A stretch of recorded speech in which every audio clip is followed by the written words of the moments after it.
Okay, this is my recorded video. So I'm gonna come in, patient's room, shut the door, provide patient privacy.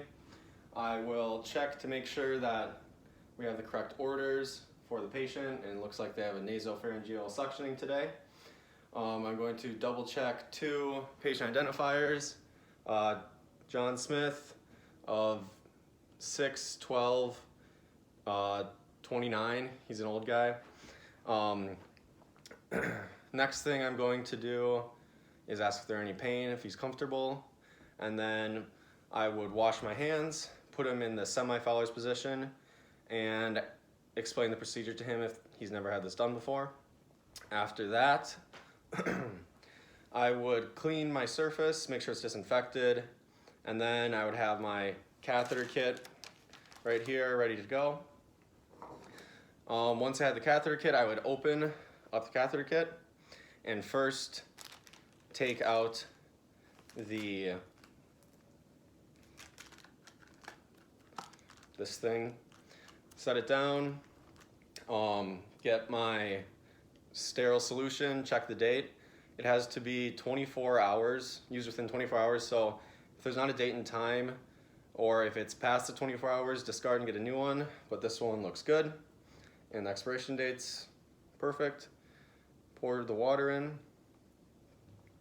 Next, I would open my gloving kit, making sure not to touch anything but the corners.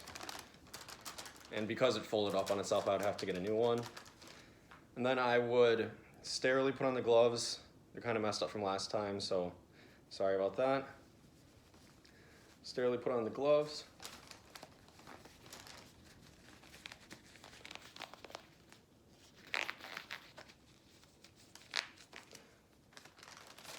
And like I said, if it folds over, I have to get a new one. And with with the other glove, I would reach, it's all messed up, but I would reach inside like this and then put it on.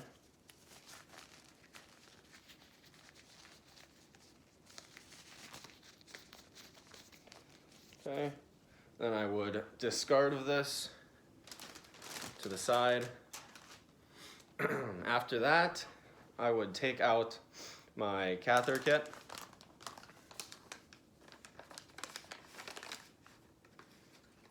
And since both hands right now are sterile, because I haven't touched anything else, I'm going to measure the correct length from the patient's nose to the earlobe down to the bottom of the throat. And we're going to say it's at 22 centimeters. Next thing I would do, I would wrap up the catheter in my dominant hand, which will be my sterile hand. I will turn on the suctioning with my non-dominant hand because touching that gets everything contaminated.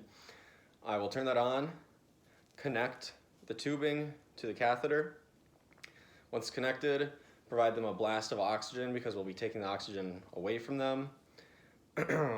Remove the oxygen from the patient's nose, and this is a 14 French catheter, which is perfect for an adult because it has to be between 12 and 18, I believe.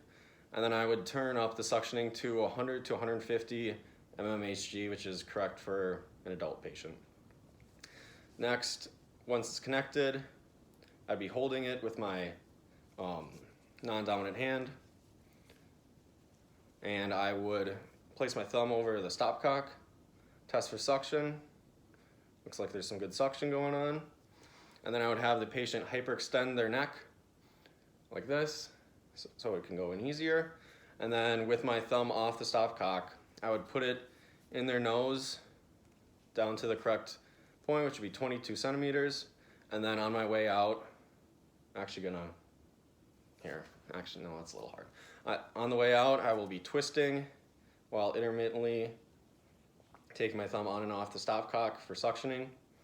And I can do this 3 times without changing into new catheter. And in between each suctioning on the way out, I would suction up the sterile solution to make sure that the tube is cleared, and I'd go in and do the same thing again. Once that is done, I'll wrap up the catheter in my glove, take it off inside the catheter. We would discard into a biohazard bag, and then I could put on new gloves again to have them blow their nose and then put the oxygen mask back on. And then I could, if need be, with performing oral care after, use a yonker connected to the tube and get secretions out of the back of their throat. Once that's all done, I would just provide any oral care if they like dripped on their face, any snot or anything. Make sure they're all clean. And then I would check vitals, like I would check their SpO2 levels. I would check their lungs to make sure they are breathing better now. Just ask how they're feeling, if they feel like they can breathe better now that the procedure's done. All my stuff would be cleaned off, and then I would document the procedure done. I would document what time, what nares we did, if we did multiple, which one we did multiple on, the size of the catheter, which is 14 French, the length that we used, which was 22 centimeters, and I would also document how much sputum we got out, if we got any, the color, possibly the consistency. And then I would remove the chucks from him, make sure he's comfortable, place him in, either keep him in the semi-Fowler's position or in the same, or in a more comfortable position for him. Then I would provide him his call light, ask if he needs me to do anything before I come back, and then I'm good to go.